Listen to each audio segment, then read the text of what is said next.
I couldn't function with it at all. And somebody brought me a full can of pop, and I rested it on my leg.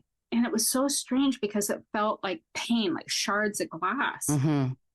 And what I know now is the part of the spinal cord that carries the messages of pain. There was a lesion there. Welcome to Freedom to Know Wellness, a disability advocacy platform to hold space and give a voice to those with complex medical and chronic pain conditions, female reproductive challenges and miscarriages, and address other disability-related topics, including how these experiences affect one's mental health. Our goal at Freedom to Know Wellness is to connect and bridge the gap between patients and the medical and holistic community in which they seek treatment. I am your host, Michelle Samuels. Now, before we start, please remember to subscribe to the Freedom to Know Wellness channel at FTKWellness to catch all of our content, and click the bell for notifications on new posts. If you enjoy our content, consider contributing financially to aid with the Freedom to Know Wellness production by clicking the @FTKWellness PayPal link on our channel's page or found in the description box below. Every bit helps. Multiple sclerosis is a chronic disease that can commence between ages 20 to 40. It attacks the body's central nervous system by destroying the myelin sheath, a tissue that surrounds and protects the nerve fibers, brain, and spinal cord. As the myelin sheath is destroyed, scar tissue forms. This scar tissue is called sclerosis, also known as plaques or lesions. When these nerves are damaged, it hinders the conduct of electrical impulses to and from the brain. There are several side effects to this condition, varying in individuals from mild to severe. These are some of the many common symptoms: optic neuritis, blurred or double vision, red-green color distortion, difficulty walking, an abnormal feeling or pain such as numbness, burning sensation to cold, prickling, or pins and needles. This is also known as paresthesia. Other common symptoms are slurred speech, speech problems, loss of sensations, muscle weakness, spasmodic, and more. Managing multiple sclerosis as a sole condition is difficult enough with its vast debilitating symptoms, but when compounded with other chronic pain complex medical conditions, it doesn't make the experience any easier. Today on Freedom to Know Wellness, I am speaking with Dale Nevison and her journey managing a severe case of multiple sclerosis and the chronic pain condition fibromyalgia. Let's jump into this interview to learn all about her story. Please advise, the information provided in this episode is from the opinions of the interviewee and interviewer. For further medical advice, please contact your practitioner. Now, let's start the interview. Today on Freedom to Know Wellness, the podcast, I would like to introduce one of my past educators, actually, a mother, partner, but with the topic we are addressing today, a multiple sclerosis and fibromyalgia warrior. Her name is Dale Nevison. Welcome, Dale, to the Freedom to Know Wellness podcast. How are you doing today? I'm doing great. It's so wonderful to see you, Michelle. So good to see you too. So tell our listeners a little bit about yourself. Well, let's see. I just turned 60 this year. I've had MS for close to 24 years. Okay. I used to teach the Durham Board of Education. I taught visual arts. I was head of visual arts at Pine Ridge Secondary. Unfortunately, MS did end my career rather early. I think I was 12 years into teaching and had to go on disability leave very early. But I have two wonderful kids, one who's moved to North Carolina, one who still lives with us. Wow, nice. We still live here in Richmond Hill, and we're all muddling along and getting through this. So you mentioned that it was about 12 years into your teaching that you were diagnosed with multiple sclerosis. Were you having any symptoms prior to your diagnosis, or like what led up to your diagnosis is what I'm trying to say? Well, it came on rather suddenly. It was one July, just finished tidying up my classroom. I was moving schools. I was actually going to be moving to a new school in the fall. Mm-hmm. a stressful time. There was a lot of labor disruption. It was a seriously stressful year teaching. And I was at the hairdresser one day and vertigo hit me. And I got home and my legs just felt kind of heavy. And I went to the ER and they just kind of rolled their eyes and said, you're probably suffering from stress. I said, no, it's July. School ended. Well, this is not a stressful time now. Right. It started progressing over a few days and I ended up back in the ER because my legs, I lost feeling and they were really heavy. And the dizziness was absolutely, I couldn't function with it at all. And somebody brought me a full can of pop and I rested it on my leg. And it was so strange because it felt like pain, like shards of glass. Mm-hmm. And what I know now is the part of the spinal cord that carries the messages of pain. There was a lesion there. And so I was only registering cold as pain, not as cold. I couldn't feel cold. And they kind of rolled their eyes at me, sent me home. They probably thought I was crazy, right? And I ended up in my GP's office because I had trouble the next day urinating. And I dragged myself up the stairs to his office and he back and called the doctors at the ER and said, get an MRI done right away. Something's wrong. Her reflexes, everything went very fast. Mm-hmm. Kind of an unusual presentation, right? It usually doesn't come on. And within 12 hours, I was completely paralyzed from the chest down. Oh my gosh. Well, that's rapid. So I was in a panic because I had just resigned from the school board because I had taken a position in York. And I was afraid because I would be on probation for 2 years and everything were with the other board and my resignation had already ended. Anyway, it was just an absolute chaos. They admitted me. They gave me a ton of Solumedrol and told me it'd probably recover. It still wasn't an MS diagnosis at that stage. It was called transverse myelitis. So they thought, okay, she'll get the Solumedrol and recover. I didn't fully. I ended up, the Durham board, thankfully they were very compassionate and they took back my resignation and accepted me back so that my benefits would stay because I never luckily I've had some really strong support in those years that got me through that. And so, I never was able to return to school. The good news is, though, that after about 9 months, I started to feel feeling in my feet again. Okay. And from that point until now, I'm still walking. That's very good. That's very good news. Very good to hear. The damage accumulates, over time. Right. Sometimes when you get hit with these flares, if you can get it treated right away, if I got on Solumedrol right away, I would be able to return sometimes to baseline. If the damage is allowed to fester, sometimes won't go back to baseline with that. So that's the story of how the diagnosis kind of happened. Oh my gosh. Yeah, it didn't fit a textbook, as these things often don't. And by the time they got me to a neurologist down at St. Mike's. It was about 6 months. And he thought, it's just whatever it is, it's benign. You're going to be fine. And then that January, I was hit with another major flare that landed me down there. And it was a young resident who just said, look, I think we need to run an MRI again. And he goes, yeah, there's a second lesion now. You fit the diagnosis criteria. Goodness. In the middle of the night, I'm at St. Mike's and this sweet nurse, a nurse who obviously been at St. Mike's for a long, long time because she was a nun.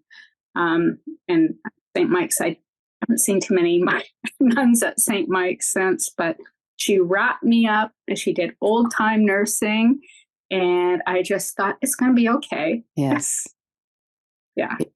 Sorry, you mentioned about that nun and St. Mike's Hospital that I usually go to. And I remember there's a nun there. I had to go to Emerge and there was this nun there. And I remember thinking, oh, wow. And she was very nice. And I'm thinking, could that be the same nun? But I guess, different individuals who are from those denominations, being nuns or practicing in that way, do give back in the hospital vicinity. So, but wow. That's intense. Very rapid. And it's funny how it took an intern to be able to really advocate and push to be able to say, hey, you know what? This is not something that's short term. It's actually something that is happening and it's long term. And it advocated for you to be able to have that other MRI for your diagnosis or completion of your diagnosis. I think because he had the time. Mm-hmm. As he was in school and he had a presentation to do the next day. So I became the presentation, which was me. So he got to play with my eyes. I developed double vision. That's like pretty diagnostic of MS because one eye was completely off. There was clearly something going on. It then presented it the next day. And that's how the diagnosis happened. And I think the neuro that I originally saw came in. It was Easter Sunday, and he actually came in and sat with me. I was surprised that he came in. So he was quite apologetic that he'd missed it and kind of been dismissive. So he took over my care from that point on. And Avi, the young resident, was in to visit lots. And I still remember his first name. That's how central he kind of was. Goodness. But I'm glad that the doctor at least was willing to come in and, to address the fact that they missed this. This was an error on his part and that he's willing to acknowledge that, but I hope you received the best care starting from then. The care in the early years, mm-hmm. back to 1999, 2000, the access to care is very, very different than it is now. Mm-hmm. And the MS clinic, then it was in a different location in the building. It was the old part of St. Mike's. It almost looked like the movie out of The Elephant Man. And I was in this old room with old beds. But the care was excellent. And the neurologist at the time, he's since retired, was very aggressive from the start. In the fourth year, he put me on a chemotherapy that just knocked everything back. I was on chemo for 4 years, a drug called Novantrone. Okay. And what did it do, you said? It knocked my immune system out and put me into remission for 4 years, completely into remission. But you can only stay on it for that amount of time because it's very toxic on the heart. Mm-hmm. So I was lucky to get on that drug. He had put me on the list for the trial for the stem cell transplant. Trials were just starting. And then they lost patient 7, died in the trial in Ottawa from liver failure. It would have meant having to stay in hospital for 3 to 4 months in complete isolation because the procedure completely eliminates your immune system and you have to start building up again with vaccines and everything. And I had really young children, and my husband was self-employed trying to hold down a business where he was working 6-7 days a week. It wasn't a possibility. And then they lost patient 7. And so I was really leery about the risk versus the benefit at that point. So did you continue with the trial or did you decide to extract yourself from it? I didn't continue. Yeah. No, that is scary because you have dependents. It's not like it's just you and you say, okay, I'm just going to try it. But you have your husband and you have your children. Yeah, that's not a risk that you're willing to take at all. Oh, no. No, they were 5 and 10. So how far did you get into the trial? Did you see any benefits at least during the time when you were in the trial? I was only just starting the process of considering it, where they were, the neurologist was explaining the procedure. We were trying to make a decision to begin it. And one of the things at the time that he was very cognizant about was that the consent for it required somebody to be able to understand. Mm-hmm. And so at that time, at least cognitively, I was a lot better off than I am now. And I was able to understand how the data worked and what it meant. And we both decided, though, that after patient 7 died, that with the kids at home, this wasn't a good idea. So with where you're at now, you're mobile, are you using any devices at all? Yeah, I flip through devices sometimes. So in the house, I can kind of wall walk and, stumble around. I use a cane sometimes, but outdoors more and more now, I'm using a rollator. And I do have a manual chair now that I can go longer distances. I haven't really been too far since COVID. Mm-hmm. Needed to be out that far. I've been able to manage with the rollator for the most part. But I'm back using the cane, though, getting to physio. So Good. it goes back and forth. The stuff, it's like having coats in a closet. And when you need the heavy coat, you put it on. If it's really cold and snowy, and you can put the rain jacket on when you just need a little bit of shelter. No, it's true. And the mobility wheelchair, or is it like a scooter they're using? I had a scooter originally. Mm-hmm. Scooter I don't use anymore. I'm probably going to sell it because it requires a fair bit of balance to get on and off. And Yes. it's hard to get into a vehicle without a lift, but I don't have the balance. And after taking out a couple of displays in stores, trying to reach up to get things off cans and hitting the throttle and, just about taking out other customers and things is really not a safe option. Yes. And also not good for posture because you lean forward, and it's so not great long term. The manual chair is custom fitted. I sit better in it. The seating is better. And it keeps you more stable. Yeah. That keeps me from sliding over, or, keeps me upright and as much as possible. Sometimes I just sit in it in the desk as well. It's that comfortable with the seating. Actually, I've been told that from quite a few of the people that I know that use them. They say the back support. This one lady said, "Oh, I could even sleep in it." I said, "Really?" She's like, "Yes, it's so comfortable compared to when she had to use the scooter." So I'm glad you have that because you need the benefits of whatever type of devices that can help you to find freedom, support, etc. And not to be embarrassed of that that you need to use it, and it allows you to find joy in days and getting out there. That's the main thing. Mm-hmm. That's true. That is true. So you also mentioned, to me at least, and I'll let my listeners know, you did mention that you also have fibromyalgia. Now, was this a later diagnosis, or was the diagnosis went hand in hand? Yeah, it was a much later diagnosis, although looking back, it may have actually preceded the MS, because I've had migraines since my teens, bad migraines, and sometimes that can go along with it. But Mm-hmm.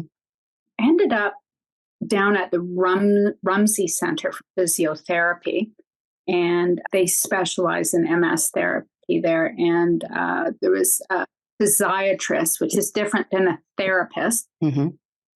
Physiotherapist.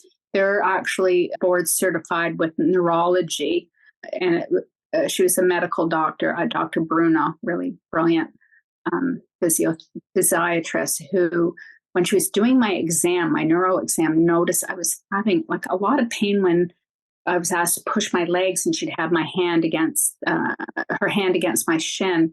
It would elicit like a lot of pain that shouldn't have been. So then she got curious and started looking for all the pressure points and went, "Oh, okay, well, that explains a lot." Yes. So fibromyalgia. So it's hard to distinguish what part of the pain is from fibromyalgia and what's from MS. Although, Please note, the feeling of pain when touching something cold, as Dale mentioned, is also felt with fibromyalgia, so it could be due to either one of these conditions or both. But with MS, it's more severe. Yeah, I can usually tell now that the difference between what's what, just with experience. Yeah. Mm-hmm, mm-hmm. You said Dr. Bruno. Is she also working? Has she ever, or is she currently working that you know of at Toronto General Hospital? She could be. She could be.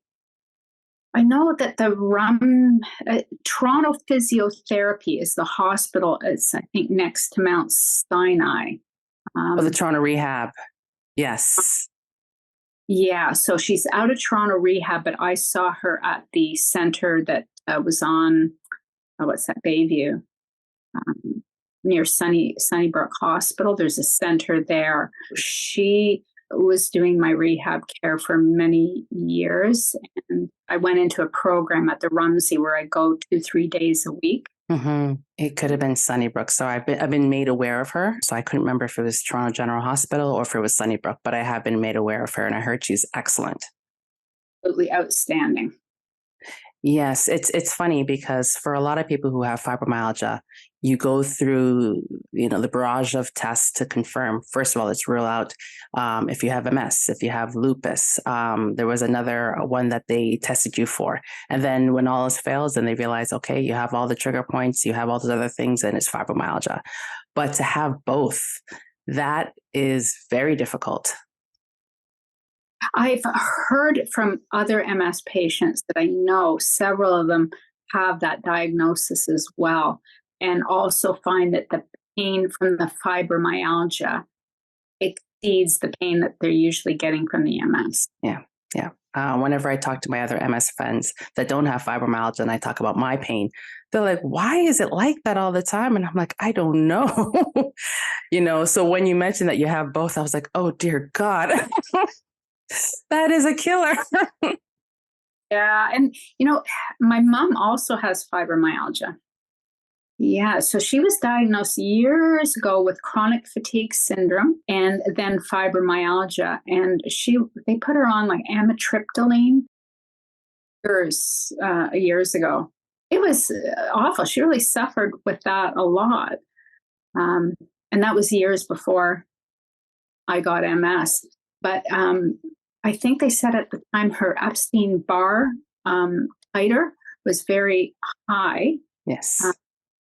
She had obviously reactivated or something. And when she was pregnant with me, she had mono. So I often wonder, if there's like a researcher interested in how that happened. So if she developed, fibro and CFS in a short time frame for me starting to develop MS, what's the connection with the Epstein-Barr virus, that EBV virus that they know is probably implicated in MS now? This is something I will be addressing in the blog and as well as individual podcasts. But Epstein-Barr, Lyme disease are very common for creating fibromyalgia. Fibromyalgia, chronic fatigue, they go hand in hand. And one of the things when I was first diagnosed, I remember it was a whole lot of us that were in this clinic going for trigger point injections, seeing this rheumatologist, seeing the physiatrist. And there was this woman that was there with her son. And for me, I was 25 and my mom was with me and I'm seeing her son and he's a teenager. And so I asked her and she goes, she has fibromyalgia and now her son has fibromyalgia. And we're realizing that there is a hereditary effect with fibromyalgia to pass it down to the children. And that really shook me.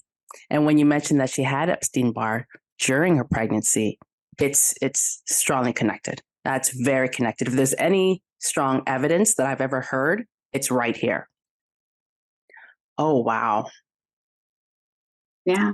Yeah. And it's funny because that's one of the things they said, okay, well, do you have any other family members that has MS? And I have other family members that have MS. And they realize that there's all that connection genetically that it can affect people in certain ways. My other aunt had myasthenia gravis. And the way my body was acting up, they were wondering, oh, is it that? That was the other thing I was trying to remember. If it's that, and thank God it wasn't. but it seems like there's a connection within those type of autoimmune, arthritic diseases, etc. Oh, wow. Well, thank you for sharing that. I mean, they're making like links with it too to Alzheimer's even, right? I didn't know that. In the last couple of years as well. Well, it makes sense with the brain fog that we go through. Oh yeah, that brain fog. Try to explain that to somebody, right? It's like trying to think through wet cement.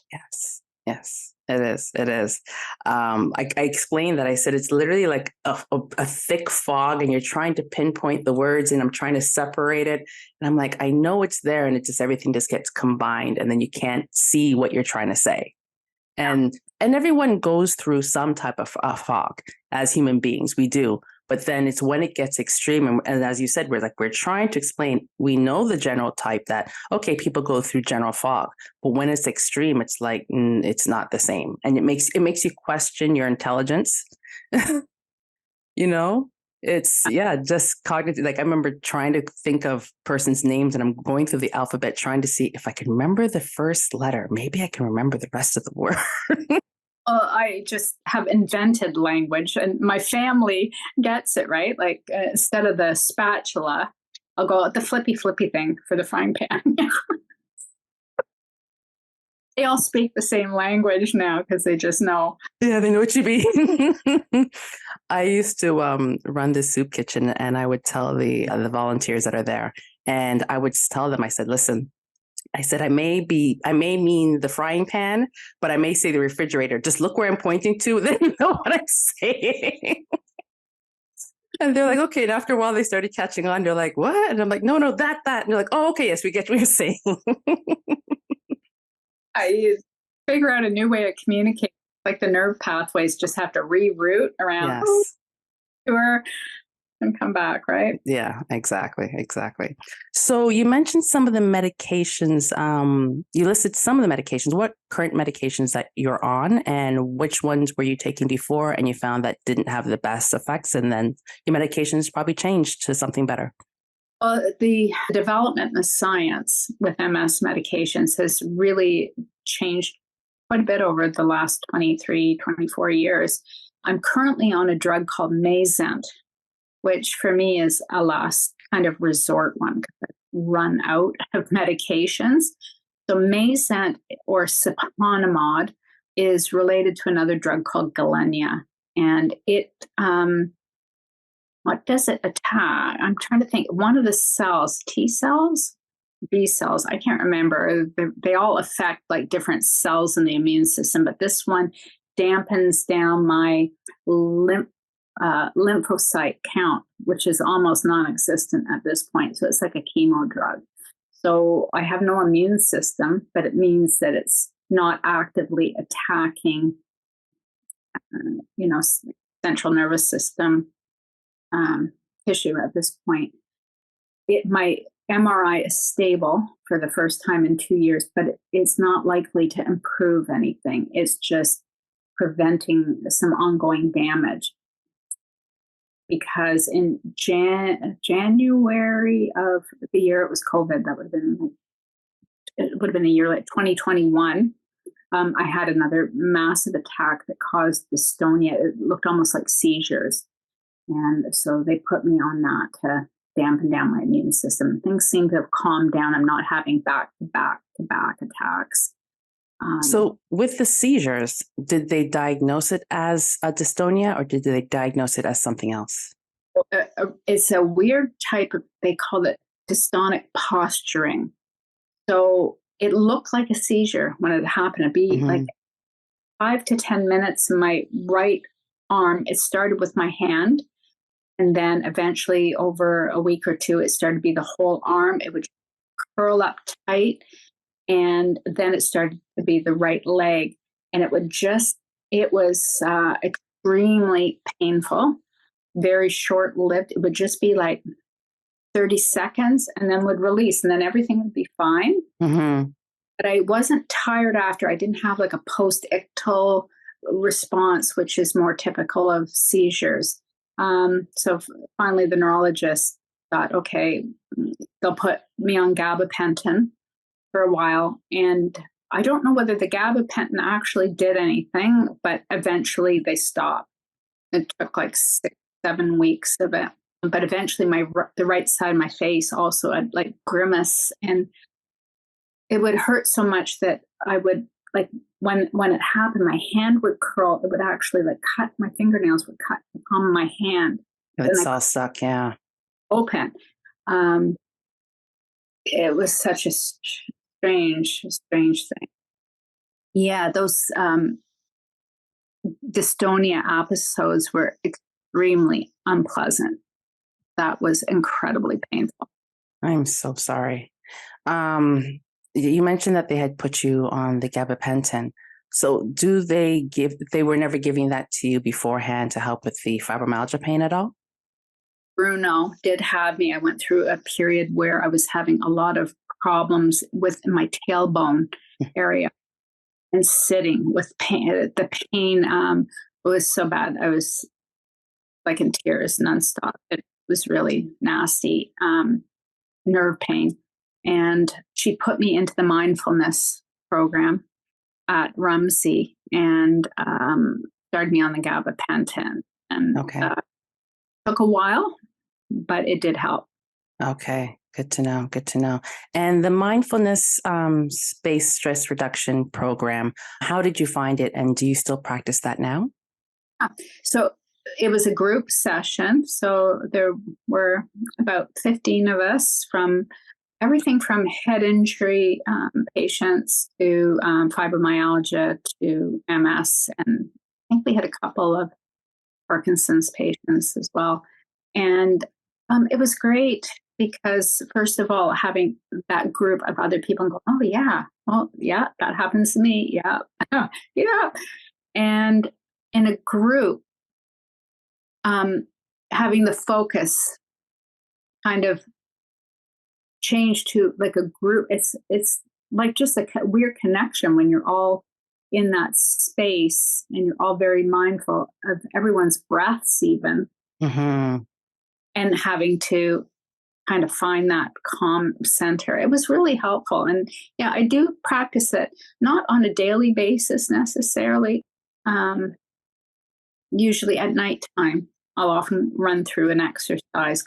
So that was the other thing I was going to ask you. How is your sleep? And are you able to sleep consistently throughout the night? Better now. Okay. I am on Remeron, which is or mirtazapine, just a very small dose, I think it's 7.5 milligrams, that helps me fall asleep and stay asleep at least until 6, 7 in the morning. So you had no side effects to the Remeron? No, not really. It's one of the better ones because I don't feel dopey in the morning on it. I do keep the rollator by my bed if I have to get up to the washroom because it can make me a little bit wonky. Mm-hmm. It's sedating for sure. Yes, it is. It is. I've been on that one before. I came off of it because I had a weird side effect. So I'm glad that works for you because sleep is important for the brain and the body to heal. Yeah, for sure. Yes. So you did mention that you do some type of exercise programs. Are you still going to Rumsey, or where are you doing that at this present time? No, I'm doing it through a private program now in Thornhill. It's called NeuroCore, and it's just an absolutely fantastic place that they've created there. So it's a neurophysio center. So they specialize in neurological physiotherapy. So really, yeah, it's absolutely outstanding, and they've created a wonderful community in there. So they have some individual treatment rooms that they use for massage and that, but it's almost more like big, very bright, open gym spaces. So you see other people working at it. At first I thought, I don't know. But you know what? It becomes a big community. So everybody's joking around, laughing around. You get to know kind of everybody. And the physiotherapists are so dedicated and so specialized that when I went to physiotherapy before, that often they specialize in sports physiotherapy or car accidents or whatever, or golf injuries. And with any kind of neurological injury, they have to know when to push and when to not fatigue you, and what kind of exercises, what to do with gait and balance. And um, they're outstanding. Absolutely. Wonderful.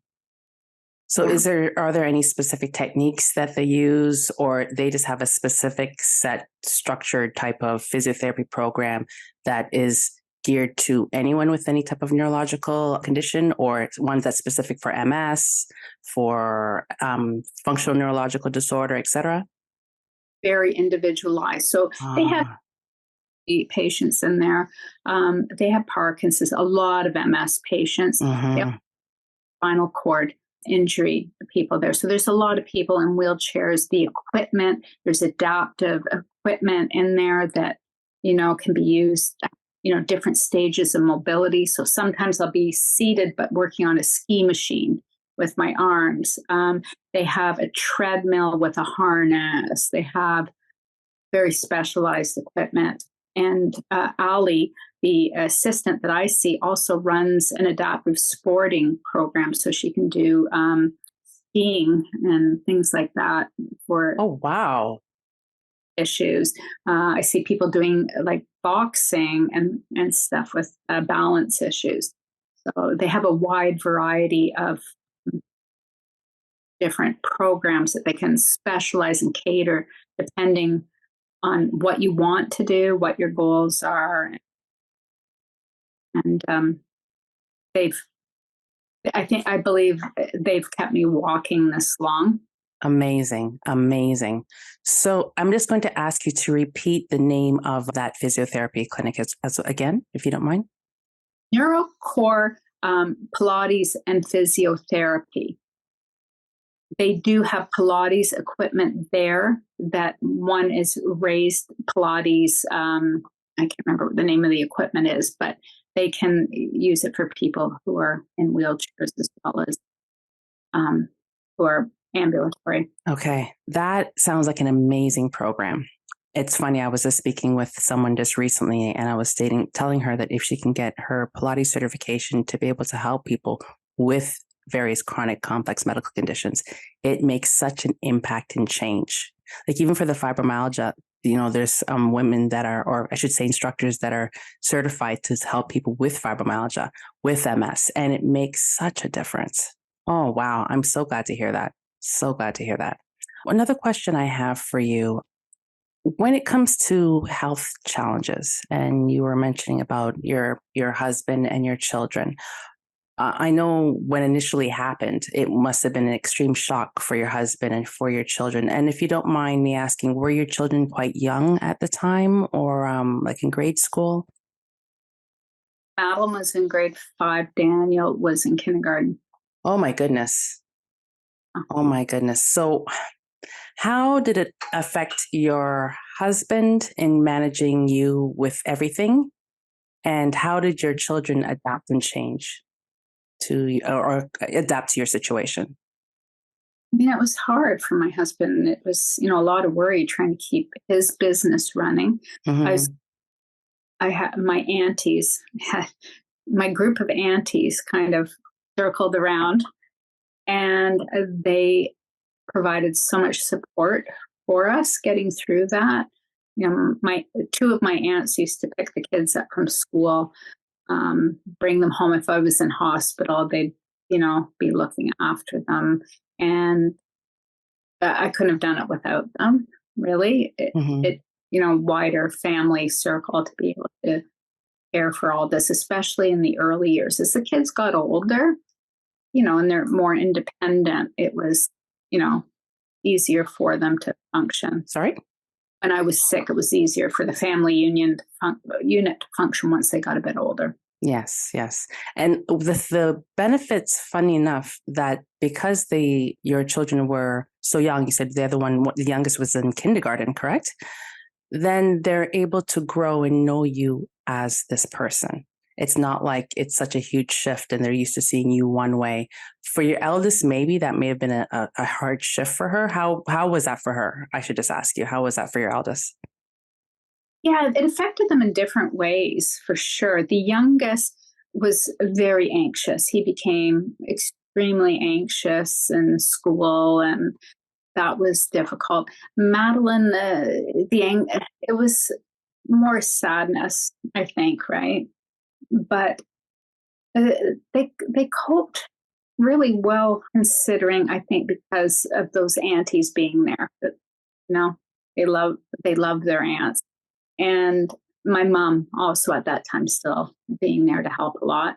We did get everyone into counseling early on, and I would recommend that if somebody's watching and they have kids, get them in and talking to somebody where they can talk, where they're not afraid of hurting your feelings, where the focus is on their feelings, and without them feeling um, afraid to talk about what concerning what their fears are, Hmm. and, and not wait Right. You were saying to not wait to have to go and see someone to be able to see a counselor or a psychiatrist or psychologist. after diagnosis. To, Hmm. and if you can access that, and because getting the therapy is still covered by OHIP until those kids are 16. Anybody, I talk to so many parents who their kids get into later, like high school, and they can't find anybody. And that then you start seeing bigger problems manifest. And if you can get in and be proactive, and that those kids feel, they can talk about what's happening, and in an appropriate age-based way. They just play games with him, and found a way through, and they both adjusted, and they both turned out to be compassionate, lovely people. No, You that know, is wonderful. That is wonderful to hear. So this having the counseling sessions, I mean, it helped your children, it helped your husband, but I guess it helped you as well to transition. yeah. I mean, my counseling didn't come until much later. Most of it in those years was focused on the kids. It's a lot harder as an adult. Through the Rumsey Center, if you go into their program, which is 3 days a week for, I think it was like 12 weeks, half the morning is spent on the physical therapy end of it. The other half of the day is spent on like occupational therapy, psychotherapy, and pain reduction programs, and things like that. So that's a good way. And it's a completely OHIP funded program. Well, that's wonderful. And you can often repeat it. So as long as Dr. Bruno, or whoever the physiatrist is, I think they have two there now, recommends, you can go back into the program again. And sometimes they have little mini programs. At one point, I had to do speech therapy there. Again, amazing people, amazing program, very passionate. So just thinking what you were mentioning that in the beginning, you started off just focusing, which all of us have. You focus on addressing, getting the rehabilitation, getting the medications happening to be able to help to get you to a balance point. But as you're going through this, I'm just thinking your mental health, that sudden shift from feeling like you were a normal person and now it's almost like mourning the loss of who you once were. And sometimes you're thrown into it, so you don't really have time to think about it. But at the same time, it takes a toll on your mental health. How did you manage that into the transition until you started getting counseling for that? Yeah, well, initially, the first year, it was like that shock. And then, I mean, losing a career too, right off Mhm. the, ever going to be able to return to this? What am I going to do? Um, and with MS, unlike like often when somebody has a car accident, they become quadriplegic or paraplegic. It's they go from one state to another right away. With MS, it can be a day to day, like you never know what to expect. So Mhm. you point, and then you recover a little bit and it's like hopeful, and then slam. And so it's a constant process of going from one state to another and having to adjust and redo things differently all over again. So that causes anxiety. And that's probably more than depression. I think depression hit in the first year or two when I was losing that career and a sense of identity. Because as a teacher, my identity was closely tied to teaching and the kids. And that was like an awful loss. And then it was the anxiety, though, that comes through even more now, where I become hypervigilant of everything, even driving in a car. I'm always waiting for a shoe to fall from some disaster. So even my poor husband, a passenger in the car, I'm like, look out, look out. You start braking. Always, waiting for something to fall apart, right? Yeah. It's not easy. And so how many years until, well, first of all, for the anxiety, did they put you on any additional prescription? I know they tend to pile on the prescriptions, but I mean, in your case, sometimes you have to stop one to be able to keep the other going because some of them are contraindicative. They put me on Ativan off through the years.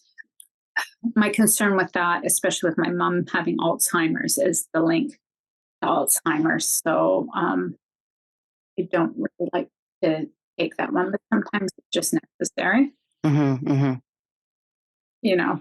As being in a constantly anxious state. Yes. A good thing for physically or your heart or anything else. Right. And and then at some point you said you started seeking counseling. Was this something that the Rumsey program provided for you, or is this something that you sought out externally? Offered CBD. Yes. CBT. Sorry. Yeah, CBT. I know what you meant. I was about to correct you, but yes, CBT, exactly. Cognitive behavioral therapy. Yes. And how did you find, because you did the mindfulness before you did the CBT, correct? I was doing it almost simultaneously.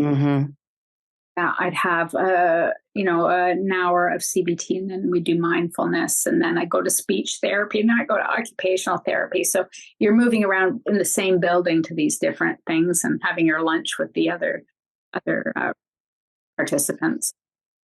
And how have you found, are you on an ongoing maintenance program with the CBT, or is it something where they just had the program and then you completed it and you just kind of do your own thing separately? I can probably, if I need to go again, it wouldn't be too difficult. I'd make an appointment, and then she would recommend either I have just the CBT, or usually it comes as part of the whole program there. Yeah, it's usually part of like a package that you sign on. Sometimes they have the little mini kind of refreshers, or they'll bring you in for 2 or 3 weeks to do a refresher on it. But really, it's a longer, more intense program. So with your condition, I mean, you're living with it for many years now. Your children were quite young when you were first diagnosed, but how have you approached parenting, now with your condition? How have you approached parenting differently from beforehand?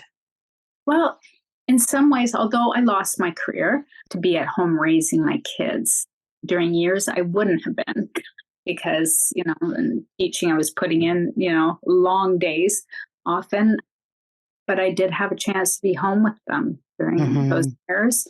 And so I just tried to find joy in that. And sometimes when I was just really ill, the kids would just climb into bed with a book, or I remember one Christmas, just not physically in good shape, and just watching the TV binging for series binging for 2 weeks, and we just try to find those what you can do. Yes. And sorry, go ahead. When I was well and there was a school trip, if I could do it, I'd do it. If I did it on my scooter, I'd have to sometimes, finagle with school admin and say, I'd like to go on this field trip, but I can't go on the bus. I have to meet them there on my scooter. Can I do that? And sometimes it'd be, oh, we don't know how the procedure goes. And sometimes you just have to push and be adamant and go, no, I need to be on the school for my son's health. You have to push. And then I would just meet them there with it, whatever device I was having to walk with. Good. So it's just really about finding the joy, and they say take lemons and make lemonade, but just really finding the joy in life in this new norm. Yeah. Sometimes, it's definitely different. And I went to Paris with my daughter when she was 18. There were things I couldn't do. Like I couldn't, walk up to the top of Notre Dame or things that I couldn't do. But the little things, sometimes you just sit in the park and you notice the things that you wouldn't if you were in a hurry doing something else. So, and sitting on the park and, watching people or sitting in a cafe, you just see it on a different level sometimes. And you find joy where you can. Yes. And that's really important. Okay. So with Dr. Bruno or whichever other doctors that you're currently seeing, have you incorporated any integrated medicine, naturopathic, holistic treatments? I have on several occasions, not with Dr. Bruno because she's pretty straight science. I did see a naturopath for a while when I had a bowel abscess that landed me in hospital for a really long time. Because I caught C. diff from the end. I was in for 4 months with that one. And I saw a naturopath when I came out to try to figure out how to, build my system back in. And that was helpful for a while. In terms of diet, there's been so many conflicting things out there with MS that I think it just comes down to eating properly, eating healthy food. It becomes so expensive, a lot of these diets. I know there was, which costs a fortune if you're having to eat only organic food and grass-fed, meats and things like that. It's excruciatingly expensive on top of COVID and the grocery prices and delivery prices I need my groceries delivered. My husband also isn't well. He has his own issues. He has spinal stenosis, so his walking isn't good. So when my daughter is able to, she will do groceries for us. But I have them delivered. So that just puts grocery prices up. It makes it astronomical. So eating well is critical, but sometimes following these diets isn't realistic for those of us on fixed incomes. So on my private insurance, I'm lucky to have any private insurance. It's very limited in the amount that you can access per year. Right. $500 for a naturopath, which will cover sessions and the vitamins that you get when you leave if you're lucky. So, So I tend to stick with my doctor's advice, and I don't seek, other than the physiotherapy, which has been central. I haven't gone for a lot of other therapies. I did acupuncture. That was brutal because if you're sensitive to trigger points and stuff, the last thing I want is somebody sticking something into my skin. I'm so hypersensitive to touch that I just about went through the ceiling. It took me years, I think well over a decade or no, about 15 years before I could actually push to get through acupuncture. And they're like, Michelle, because of a specific situation, you really need to. And you just hear me scream and you're like, oh my God, it sounds like if someone's killing you, but that's how sensitive it is. And I'm like, I'm sensitive, very sensitive because of the fibromyalgia. And then you got the two combined. Can't stand even massage therapy. I can't stand it. I can't stand anybody touching my legs, especially, or my arms, my upper arm. I can't stand physiotherapy. Ali has ways because she'll cue certain muscles, like to move them so that I can find where I am in space. Because sometimes it's hard to tell. They want your arm to move a certain way, so she'll have to cue me and put her fingers and cue where a muscle is. And she's come to understand how much of that I can tolerate. But even on a neuro exam, I can find that incredibly painful, which completely confuses most neurologists. That shouldn't hurt. It does. I'm telling you, it hurts. It's going to hurt because of the fibromyalgia. Yeah, I don't think neurologists are up on the fibromyalgia. It's funny, every time I've had to get reassessed, whether it's a neurologist or a physiatrist, and the one thing they say is we're trying to not cause a flare-up. And a lot of times afterwards, it causes a flare-up. And it took me, again, like years before I could actually go for massage.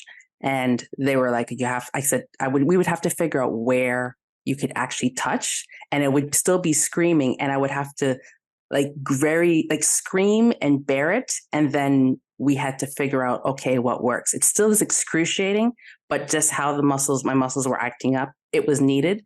But for me, is that light touch, or even like I have my fan on because it's hot in here, but even that fan on the skin, that burning feeling, it's just that light thing. It's like, oh my gosh, it's excruciating. So I am so sorry. Can be worse than an actual pressure. Yes, exactly. That light breeze or that light touch is worse than the actual pressure. Exactly. Thank you for expressing that. Clothing textures. It's great. Like things like jeans. I can't wear jeans anymore, especially in the winter because that cotton is cold. So cold, rougher textures, it just drive me crazy. If you're going to, I love jeans, but it hurts. But my vanity kicks in. But in the wintertime, even right now, I have on the biggest pants just to be able to not have it touch my skin as much. But I wear something that's kind of very warm, and even though it's still painful to wear, but more soft to separate the two textures, because it's painful. Even a bra, it is excruciating. Like ever to find one. Honestly, like I'll be blunt. As soon as I'm done with this interview, I'm taking it off because it hurts. Even your own underwear, a belt, even your socks, the shoes. Yeah, it really does. I mean, I've never been a fashion maven from the beginning, so at least that part of my identity hasn't been too wounded by it. But I find just like leggings are the best for me, that are just soft leggings, baggy shirts, baggy t-shirts, flannel sheets. I can't stand cold, crisp cotton. I can't do on the bed. It has to be like flannel or something very, very soft. Soft, yes. Yeah. The thread counts, the softness of the sheets makes a difference. Even how the mattresses, how you lie on it, because it's excruciating just even to lie down. I remember I was explaining to someone, I said, I just wish I could just float naked. And I would be happy. You remember the story, The Princess and the Pea? Yes. I gave that example to someone years ago. I said, do you remember that story? I said, even on the mattress, that slight difference, I can feel it. I feel like the Princess and the Pea. Thank you. I'm not the only one that feels this way. Yes, it's true. So true. And I have to have, there's got to be 8 pillows in my bed that every night, my poor husband, because he lays very flat. Yeah. And I'm a mountain of, pillows, different pillows. I'm always on a search for the perfect pillow. Oh, yeah. Oh, yeah. This is a common thing that everyone says in the fibromyalgia community. We have all these pillows, the body pillow. Like even me last night, I had like about 3 or 4 different pillows and I still have my long body pillow because it just gives you that little ease.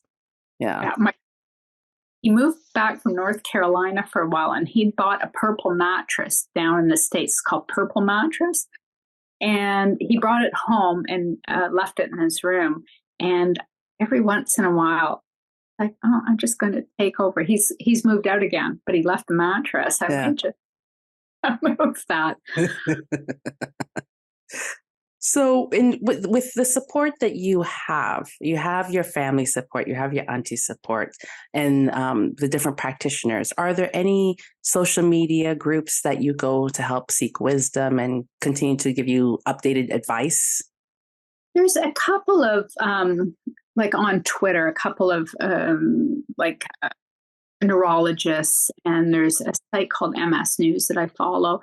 The problem with a lot of the MS groups online is that security of information can be and I did meet a lot of people with MS locally that we're all still friends and we get together for lunch, although we don't go on the website anymore. But years ago, back in 2000, there was a site called the Massachusetts General Hospital, MGH, that had a really good group.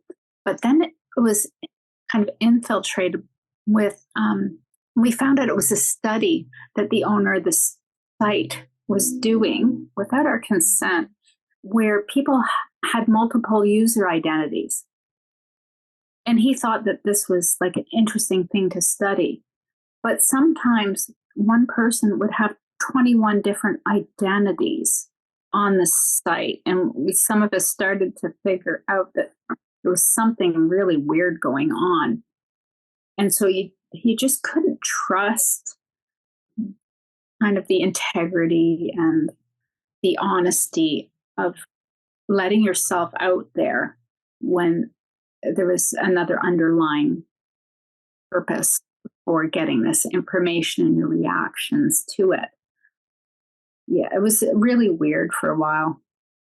That's very sad to hear. I know with a lot of the Facebook pages that they provide a lot of support. Some of them are private and you have to go through a lot of the questions to be able to confirm that you are who you are and you are there for the right reasons. They, the administrators try to look over to see what's going on so that if you are not even stating the right things or promoting things that you shouldn't be, then they will, ban you or they will stop, close your whatever that post that you had listed. But that's very scary because you want to feel confident to be able to share your experience and realize, oh, this person's seeing this doctor, this person's seeing that doctor or this treatment, and just to be able to share candidly. But that's very disappointing. Yeah. And I mean, it's hard. Some people will have a great experience with one doctor and they, will bond with them, and other disastrous experiences too. So sometimes you have to, weigh that as well, that because everybody's so individual with their MS experience that can get in the way. And sometimes you don't even know if somebody has a diagnosis. We often found that we get a lot of people who hadn't had diagnoses yet that were searching for answers. Okay. But they'd be so anxious. And I mean, some of us on that group were very disabled. And so for a new person coming in, you could just see that this was not safe for them either. It was not safe for them at that level to feel, especially my experience as somebody with 24 years, as opposed to someone coming in now who is 20 years old and has completely different medicine options and treatment options that are a lot more hopeful.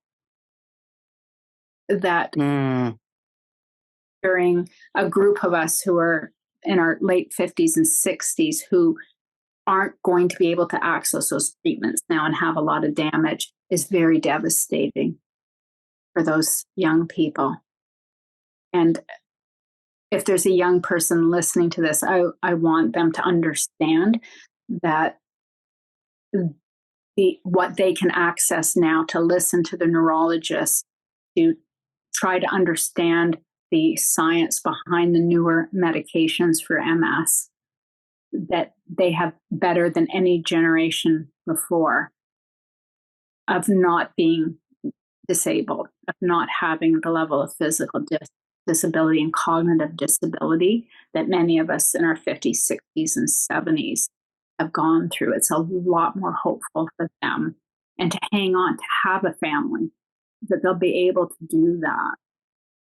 And I don't want them to have their dreams dashed by being in a group where people are very disabled and ill.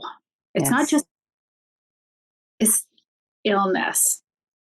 Disability. I could have handled going back teaching in a wheelchair. That wasn't the issue. It was the illness, the constant illness, the cognitive impact, those things, right? Mm-hmm. It's funny. People don't realize how much the cognitive impact, the physical pain.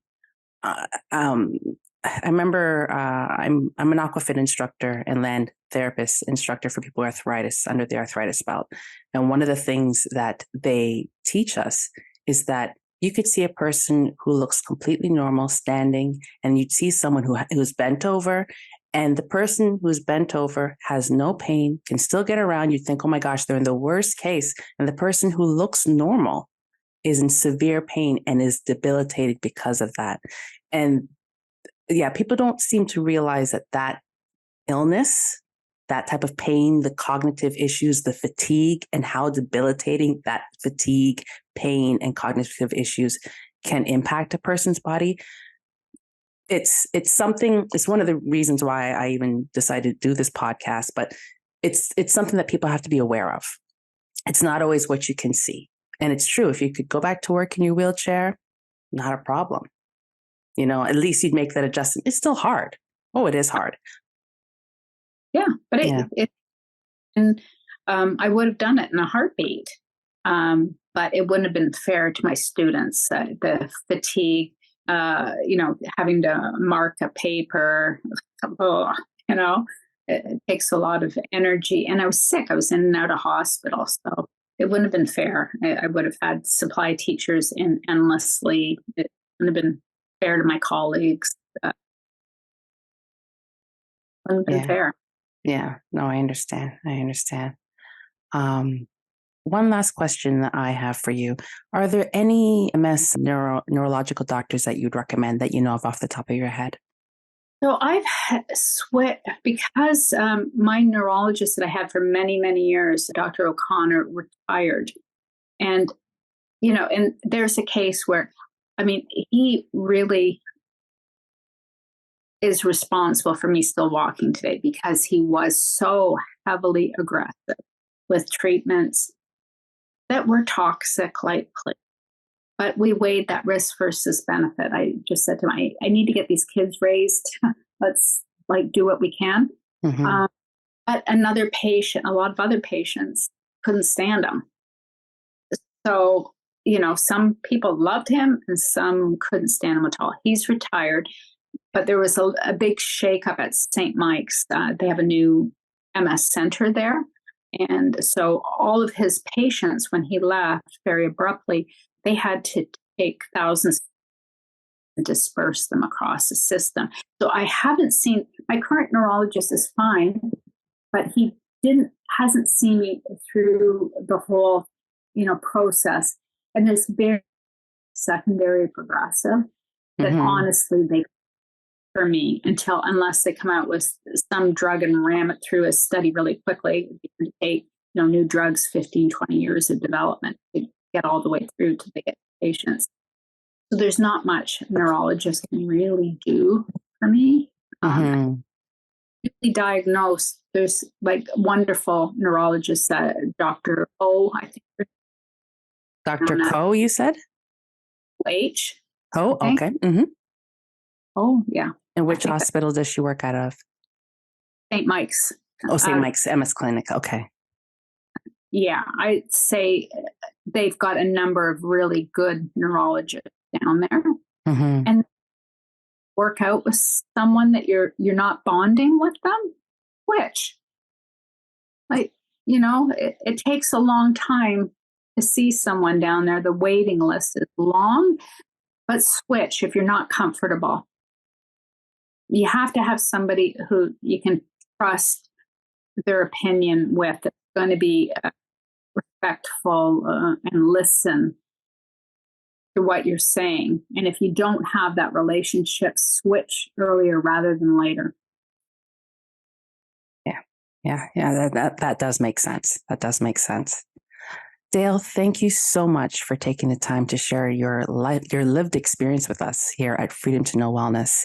It's been an eye-opener to hear your life and your experience, and it's been very informative and educational to myself, and I believe to all our listeners here. Thank you again. And to our listeners, as I always close, reading information is one thing, but listening to a person's lived experience is another and paramount. And that's what we do here at Freedom to Know Wellness. Thank you and be well. Thank you for listening to this episode. To have your voice heard on Freedom to Know Wellness, email us at info@freedomtoknowwellness.ca. For content like this and more, subscribe to the Freedom to Know Wellness blog at freedomtoknowwellness@substack.com. And for more podcasts, follow our FTK Wellness YouTube channel and find Freedom to Know Wellness on all major podcast platforms. And don't forget us on social media at FTK Wellness.